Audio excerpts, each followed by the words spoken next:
For undergrad, I went to Western Washington University and got my bachelor's in kinesiology.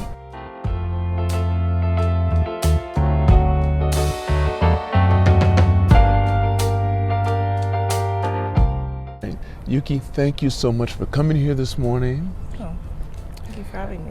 I've known you since you were about 7, I guess? Yeah, that sounds 7 about years right. old? Yeah. Taught you, and you're here just visiting. Is this the first time Yeah. you've been back since you left? No, I came back a year after I left, so. That's right, and I think I saw you with your mother, and you guys Yeah. all came together down here. I think so, yeah, probably, yeah. And you had both your brothers with you, I think? No, it was just me that came back my senior year of high school, because I left my sophomore year. Okay. Yeah. All right. So how long ago was it that you left? 6 years ago. 6 years Yeah. ago? Well, I guess it would be, because I left in 2017, so it would be 7 years ago, because I came back a year later to visit. Okay. So last time I was living here was in 2017. Right. Okay, so when you left, you went where? Where'd you guys go? I went back to Seattle. To Seattle? Do you remember living there prior to coming here? How long were you here? I was here for like 9 to 10 years because it was broken up. It was from 2003 to 2009 and then 2014 to 2017. Right. Yeah. Right. And? I do remember, like I remember almost everything. Okay. Yeah. Definitely, obviously, the coming back after the second time I remember more because I was older then. So. Right. When you went back to the States, you just graduated.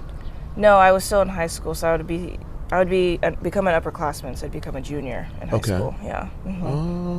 So where'd you go to school? I went to, like, for all my time in America, or just when I went back the Just when second you time? went back? I went to Bellevue Christian School in Bellevue. Yeah. Was it a co-ed school? Yes. It was? Yeah, it was. Did you enjoy it? I did, yeah. It was very different than here, obviously, because I feel like at ASIJ specifically, there's a lot more mixed of types of people, whereas in Bellevue Christian, they're all white Americans. Okay. But it was a really great education, so I feel like it really helped prepare me for college. So what'd you study? What were the things you focused on? Well, obviously in high school, it's a bit more general, so you're getting like all the math and English and like literature requirements for getting your high school diploma. But for undergrad, I went to Western Washington University and got my bachelor's in kinesiology. In what? Yeah, kinesiology. Okay, so you want to work with people's bodies. Yeah. What made you decide to go in that field? I think so. I'm an athlete. I've been an athlete my whole life, and I can't be an athlete forever, but I always kind of want to be around it. And I think like going into a career that involves that, I think is a great way to stay like connected and a part of something that maybe I'm not going to be always physically capable of doing. So. What sports do you like? I like all of them. What sports were you involved in? Yeah, so I swam for like 14 years, Okay. and then when I came back the first time, I started getting into CrossFit a little bit and like started weightlifting so I could get faster at swimming. And then in college, I rowed. Yeah. You rode in college, yeah. horses? No, like rowing boats. Oh, rowed boats. Yeah, I think you said rowed. Yeah. Yeah, I guess you did. Yeah. Yeah. Yeah. But you rowed boats. Yeah. That is some really hard work. I mean, that's really, people don't realize it. It looks like it's easy, but that's it takes a lot of cardio. Yes, yeah. Ability, and also your strength, your upper body strength. It's actually and your legs too. It's your that's lower right. legs. Yeah, it's like 80% legs, 20% arms. Oh, I didn't realize that. Yeah. How many people? How big was the team? So I was on 2 teams. I was at Western Washington. It was about 25-ish people, and then I had a 5th year from COVID, so I went to Oregon State, and there were about 40 people on that team. But some Division I programs can get up to like 80 to 100 people. No, and you say on the team, but how many people in a boat? Oh, I see. So in college we raced 2 types of boat, an 8 and a 4. Okay. And then you have the coxswain, so it'd be 5 or 9. But there's 8 rowers or 4 rowers depending on which boat you're in. How'd your team do?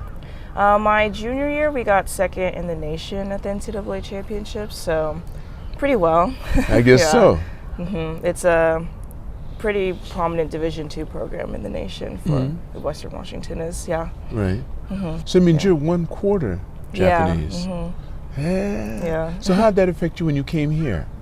The first time or the second time? The second time. Second. I think because I was gone for 5 years, I think there's definitely like a bit of a disconnect. Like I left when I was only 8 and I came back when I was like 13. Okay. So I feel like from 8 to 13, you're a very different person.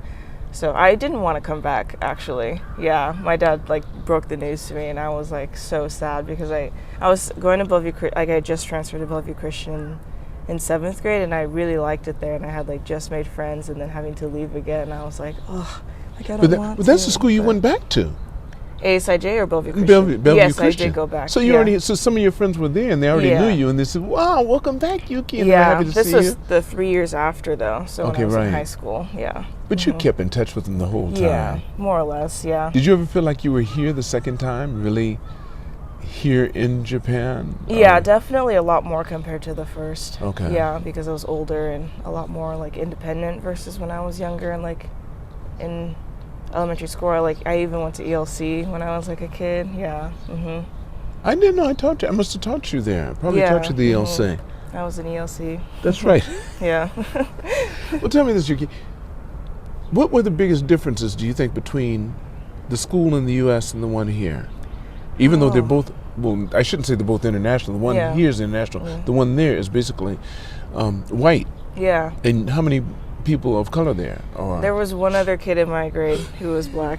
Yeah, in Bellevue Christian. Yeah. Did you ever have any? Okay, so which did you feel closer to, or? I feel like I was closer to people in different ways. So I don't think I fit in more than one and then in the other, if that makes sense. Like I think I was different enough, but in just different ways, if that makes sense. Okay, what are some of the ways? I think here I had a lot more friends in terms of like athletics because there were a lot more people that were involved. Like everyone swam in high school because they had a swimming program at ASIJ, whereas Bellevue Christian didn't have a swimming program, so I didn't really get involved in athletics at my high school, so I wasn't friends with a lot of the athletes there, or super close with them, I should say. But I think another difference was in America, it was a lot easier for me to connect with people because everyone speaks English like fluently. Like there's really no other like second language that folks are going to be talking in. But then at ASIJ, a lot of people are bilingual with Japanese, and I'm not fluent, so I feel like that was a bit of a barrier. And then like also being like one of the people who was part Japanese that can't speak the language fluently. Did you get teased by that by any chance, or did when you I have was any? younger, yeah, it was really hard for me to deal with, and I would also like sometimes like get certain comments like, why aren't you fluent? Like you grew up here, like why can't you speak it? But then it's like the flip side of like, oh, but you're not full Japanese, like don't even bother, don't try. Like there's like really like harsh double standard that you can't win. It's like a lose-lose type of situation. That's how you felt? So it's definitely growing up. So and then my father speaks it fluently, so right. I mean, your mother speaks pretty well too. I mean, she's pretty good. Yeah. Well, they didn't try to push you to get, I mean, they didn't want to. They did, but a lot of people don't know this, but when I was a kid, I had really bad ear infections, and I couldn't hear anything. So from like 2 to 4, I just like couldn't talk. They hadn't figured it out. They didn't know what was wrong with me, and they finally took me to a specialist, and they figured out like, oh, her language development is like really like delayed because she couldn't hear. Like she can't. I had to go to like intensive speech therapy for like 3 years. After that. Yeah, so I could learn how to talk properly before I went to first grade. Like it apparently took like a really long time to get me on track so that I could start school like with everyone else in the time, like the age range I was in. Isn't it nice to have parents that can afford to do that though? Yeah, right? Yeah. Because what if they didn't? Think about how many people are suffering right now because they don't have the means to take care of it, and they're being labeled something different. Yeah. Yeah. Right? Mm-hmm. Oh, that's so... You're so fortunate. You picked the right family to come through. Yeah. Could have been someone different. Yeah. So you love the sport. You decide to get into kinesiology. Make sure you get into that so that if something happens as you get older, I mean, aging for one thing. Yeah. But you don't know. You're in the age right now that you'll have parts you'll be able to snap on, and you'll be able to do it better than you could when you were younger. Yeah. Possibly. Mm-hmm. But anyway, so you're going to get in that. Do you like working with people? I do, yeah. I think with athletes specifically, because I've had to do a lot of like internships and like experience hours to make sure it's something I want to do. With athletes, because I was one, it's really easy to relate to them and like understand what they're going through, because what I want to get, I got accepted into grad school yesterday, which is very exciting. Yesterday? Yeah. Which grad school? Oregon State University. Yeah. Congratulations. Wow. Yeah. So I want to get my master's in athletic training through there, and ATs primarily work with people who are injured or like going through something to get back to like return of play or like physical like capability. Being someone who was an athlete and also went through that, like it's a lot easier for me to relate to them. But then I feel like there's also more of an inherent trust built between us, them knowing like, oh, she's been through this before, like she understands what I'm going through. That part of it is really like appealing to me, and I want, if I'm someone who's able to help people do what they want to do and like help achieve like their dreams, like I want to be a part of that. So Yeah. How do you get along with your brothers? we get along well. Yeah, when we were younger, we were at each other's throats. I know. Now that we're older, it's definitely changing a lot, and none of us like really live together anymore. Like I'm gonna be moving to Corvallis full time, and then Isaiah's in Arizona, and then Keon's in Washington. So like, But how old are they now? Wait, how old are you now? I'm 23. 23, Yeah. and then Isaiah is 21 in like 4 days. April 23rd is his birthday. Yeah? Okay. Yeah, and then Keon is 19. He'll be 20 in September. Right. Yeah. By the way, hi, Keon. And I was telling your sister about one of the stories of when you were in the class, and you remember that little girl that said something to me, and you sit in the background, you went, uh-oh. I never forgot that. It was, I almost laughed, but I was too focused on what she said and a moment to teach her something. That's the reason why I went at that. That's good. Yeah. It's interesting. So I've had all three of you in my program. Yeah. Actually, I've had all three of you. And I remember starting you in the ELC. Yes. And you were very, because you couldn't hear well. Yeah. Just finding that out now. Isn't that interesting? I'm realizing how many people like didn't know Well, about how it. would we know? Yeah. I just thought you were a quiet kid, but you're Yeah. busy. So all you were hearing, you're just Yeah. watching my mouth move. Yeah. Yeah. That's it. So how when it cleared up, when you finally got it cleared, was there a noticeable change in the way you felt, or did you? I think before I was too young to remember, but even like to this day, my auditory processing is really bad. Like, so I have to put on subtitles for movies and TV shows I watch, because sometimes I can't understand what actors or actresses are saying because they're either mumbling or they aren't talking very clearly, or I just can't hear it. So like visually, like so reading was really easy for me. When I was in like 5th grade, I like had a Lexile score of like an 8th grader because all I did was read. I like didn't talk to people like when I was a kid growing up, and like just read books all What day. kind of books did you like to read? Oh, I read fantasy, I read mystery, like regular fiction, like the adventure books. Those were really appealing to me. What do you do? What do you like to read now? I'm like, do I even read now? Yeah.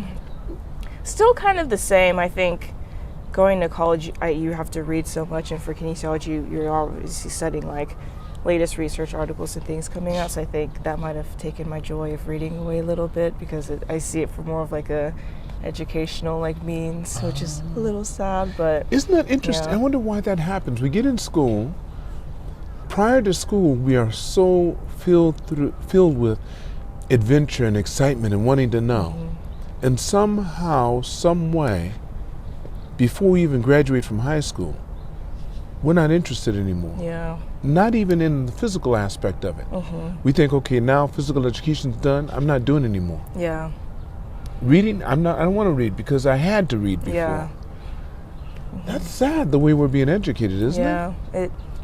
I think about it sometimes. So you feel that way. So what Yeah. do you do? What do you do to counter that? Do you do anything to counter that, to make yourself feel like maybe I should read this book, and maybe I should do a couple of push-ups? Yeah. And what do you do? Yeah, Or are you doing anything? I know, it's like, am I even doing anything? Lately I do this thing where I'm like, instead of checking it out from the library, like I'll go and buy the book so that I own it and I can read it on my timeline. So that's something I have a few books that I've done with, and that's been helpful because it's like I can read it when I want to instead of feeling pressured like having to finish it in a set amount of time. So I think that's one way. And also, like, if you own it, I feel more of an obligation, like I have to read it because I bought it. So I think that's like one small way that I like try and counter that. But What about the physical part, taking care, like the athletic part? What do you do to keep yourself fit? oh man. Or do you? I mean, yeah, right, yeah. I mean, because it's up until recently, I was doing a sport. So doing my sport was what kept me fit and like physically active. And I think a big difference between like being an athlete and just a regular person is like working out versus training. like being an athlete, you're training for a goal. Like you have like something you're trying to accomplish in like your competition season. So you're training. You're not just working out to stay fit. Like you're training your body to perform at a level that most people can't do because they're not training the way that you're training, if that makes sense. So switching that to more of just like a staying fit and working out like lifestyle it's a bit different because it's like, oh, I only need to like, you know, move around for like 40 minutes and like you get my heart rate up and then like that's sufficient, because being an athlete in college, like that's not going to cut it. Like you have to have more intentionality of like, in rowing there's like, you know, we call them pieces, so like doing like, you know, 5x1K or like 3x2K or like, you know, to K is for kilometers, like, and like maintaining a certain split average for those like duration of pieces and like building up your aerobic capacity. So you do that on a row machine? Do it both on the water and on the erg, yeah. Mm-hmm. Right. And it depends on the time of year for like what type of training we're doing. So. Mm-hmm. That's interesting because I'm at the stage of my life where I want to start speaking and giving this information out to more people than just a few. Yeah. The podcast is one way, but I really want to start speaking about the very issue you just talked about, like our health and how we have to set up goals of our own to take care of this beautiful organism we call a body. Yeah. And if we're taught to think different about it, exercise is just a byproduct. Yeah. Or your sports is a byproduct. This is something, it's not about the quantity because no one can control how much time they're going to have on this in this environment, in the stage, right? Yeah. It's the quality we're trying to deal with. So if you put poison into this and you think of it as being poison, because it isn't built to take poison any more than, you know, people treat their animals better than they do themselves. Yeah. And they know more about their animals than they will themselves. If you had a racehorse that you paid $1 million for, would you let it go out at night, party, drink alcohol, smoke cigarettes? Would you let it do that? It's a racehorse. It's supposed to race. Right. Yeah. And that's $1 million. But you got a $1 billion body. Yeah. And look what we do to it. We wouldn't do that to our racehorse, but we'll do it to ourselves.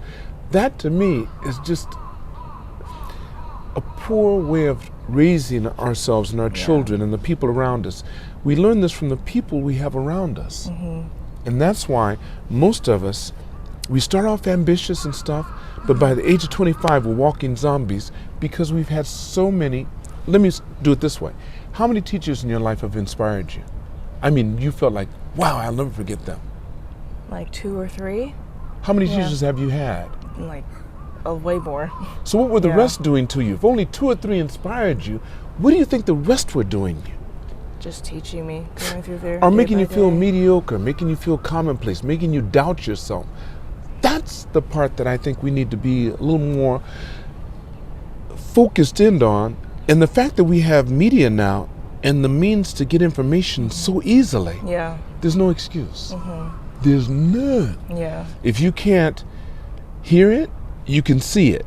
If you can't see it, you can hear it. If you can't do that, we're going to probably make it so that eventually you can touch it and be able to tell. Let me ask you this: what are the biggest differences between Japan and the U.S. in your mind? What do you see when you go to the U.S.? What are your thoughts after you've left Japan, and vice versa? I think one thing that I especially as I've gotten older, that I've come to understand more is how, like, individual everyone is in America. It's not a homogeneous society like Japan is, so everyone kind of has their own opinions and mindsets and ways that they lead their lives, whereas in Japan it's more of a collective, like everyone kind of agrees on the same things. And, you know, like, I think a really great way I think of it is like how clean like the city is. Like, everyone just knows, like, don't litter here and, like, you know, take your garbage home with you, whereas in the States you would never see that. Like, folks are gonna throw their garbage out and be like, I don't care, it doesn't affect me. Like, it's really that, like, community versus, like, individual, like, mindset. I think that's, like, one big difference that I see between the two. Yeah. Okay, now, tell me 3 beautiful things you think about the U.S. and give me 3 things you think that are beautiful about Japan. Start with the U.S. Yeah, in the U.S. you have, like, your freedom, right? I think a lot of I think in America, because it is such a big country and it is a bit of a bubble, I would say, we don't really understand how fortunate and privileged we are to have the amount of freedom that we do. Like, we can practice any sort of religion we want. We can say what we want without any fear of the government coming after us, or, you know, like people attacking you when you're home at night because they didn't agree with what you said. Like, that's something that is insured for you as an American. That's one thing. Yeah. I think the second thing is free education. That's like, I think that's huge. Like, you don't have to pay to send your child off to school. Obviously it's different for college, but at least getting them through high school without having to pay a dime, I think is incredible. Like, I think education is really the foundation for change and like wanting to like change things, or, you know, start something new in life. All right, 3. Yeah. I'm trying to think. It's like more silly, I think. In America, it's like really, you're sometimes like really proud of it. Like, certain parts there, I'm really proud to be an American. It's like, you know, it's the Paris Olympics are coming up, and like the Americans always do well. So it's like, you know, feeling the like really proud of being an American, like in certain points. It's like things like that, or like, you know, it is a big country and like we are strong, and like there's a lot that we like have achieved, and, you know, things like that. So I think having certain moments like that where you can be really proud of like what our country has accomplished and like has been able to do. Beautiful. Yeah. 3 things about Japan that you like. I think first off is the food. Japanese food is like my number one favorite. Like, if there's one thing I had to eat for the rest of my life, it would be Japanese food. I like never get tired of it, and it's my favorite. I love it. I love it. I love it. I love it. Yeah. Okay. 2.